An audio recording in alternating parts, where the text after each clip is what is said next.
BGMEA নেতৃত্ব পেলে পোশাক খাতে এসএমই প্রতিষ্ঠানগুলোর জন্য সেল গঠন করতে চায় ফোরাম। প্যানেলটি নেতারা বলছে বিজিএমইএ হবে ছোট বড় সব কারখানা মালিকের জন্য সমান সম্মানের, আর নন বন্ডেড কারখানাগুলোর জন্য নীতি সহায়তা নিশ্চিত করার প্রতিশ্রুতিও দিচ্ছে।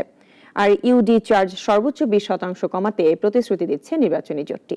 সাইদ আরমানের রিপোর্ট। দেশের পোশাক খাত মানেই সবার নজর বড় কারখানা।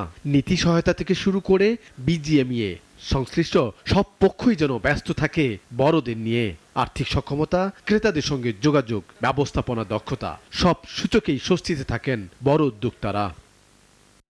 কিন্তু সংকট যেন ছোট মালিক আর উদ্যোক্তাদের কারো যেন নজর নেই। আবার নিজেদের সংগঠন বিজিএমইতে গিয়েও পান না কদর সম্মান। এমন যখন বাস্তবতা, নির্বাচনী প্যানেল ফোরাম তাদের দলে সম্পৃক্ত করেছে বেশ কয়েকজন এসএমই মালিককে। বিজিএমইএ তো আলাদা করে এসএমইর কোনো সেল নাই, তো তাইলে আপনি কিভাবে বলবেন আলাদা সে অ্যাটেনশন পাবে? এখন বিজিএমইএ যদি সার্ভিস প্রোভাইড না করে তাহলে ওরা যাওয়া বন্ধ করে দেবে, তারা আসে ছেড়ে দেবে। ফোরাম মনে করছে বিজিএমইতে ছোটদের জন্য একটি বিশেষ সেল থাকা দরকার। সেই প্রতিশ্রুতিও তারা দিচ্ছে, যেখানে ব্যাংক, কাস্টমস, ক্রেতাদের সঙ্গে যোগাযোগ সহ দেন দরবারের সুযোগ পাবেন ছোট কারখানার মালিকরা। নিয়ম নীতি না থাকার কারণে কিন্তু তারা বঞ্চিত হচ্ছে। ছোট ফ্যাক্টরি তার তো কিছুই নাই, কিন্তু এক্সপোর্ট করার ছোট এক্সপোর্টগুলো তারা কিন্তু করতে পারে। তাদেরকে ব্যাংক ফ্যাসিলিটি দিতে না, তারা নিজস্ব অর্থায়নে এক্সপোর্ট করতেছে। পোশাক খাতে নীতি সহায়তা সংকটে ধুঁকছে নন বন্ডেড কারখানাগুলো, অথচ রপ্তানির বড় অংশীদার তারাও। ফোরাম নেতারা বলছে ফোরাম মনোযোগ দিবে নন বন্ডেড কারখানাগুলোর সংকট কাটাতে।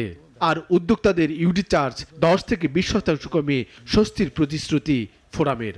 অবশ্যই মূল ফোকাস দেওয়া হবে এসএমই এবং নন বন্ডেড ফ্যাক্টরিগুলোকে, এই জন্য যে তাদেরকে টিকে থাকার সাথে সাথে তারা যেন বড় হইতে পারে সেই প্রচেষ্টাটা থাকতে হবে। কেউই সারা জীবন ক্ষুদ্র বা মাঝারি থাকতে চায় না, কিন্তু তাদের এই যে বিস্তার হওয়া বা তাদের যে সমস্যাগুলো, যদি আলাদা যে সমস্যাগুলো আছে সেইগুলোতে ফোকাস করলেই তারা ব্যবসাটা ভালোভাবে করতে পারবে। আগামী শনিবার বিজিএমইএ নির্বাচন চলবে সকাল 8টা থেকে 5টা।